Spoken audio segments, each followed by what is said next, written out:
Welcome to Pinoy Scoop.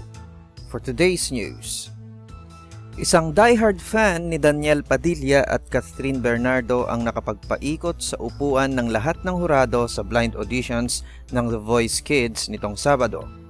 Si Fritz Santos na tubong Maynila ay inaming sumali siya sa contest para mahasa pa ang kanyang boses at umaasang makiscore ng duet kay Daniel Padilla. Ang 11-year-old na kalahok ay kinanta ang Hanggang Ngayon ni Kyla. Ang pagtama niya sa matataas na nota ang nagtulak sa mga hurado na sina Sara Geronimo, Lea Salonga at Bambu Manialak upang pindutin ang kanilang mga buton. Nagtagisan sa pagkumbinsi sina Lea at Bambu para sa aspiring singer, pero nanaig si Salonga nang siya ay piliin ni Santos.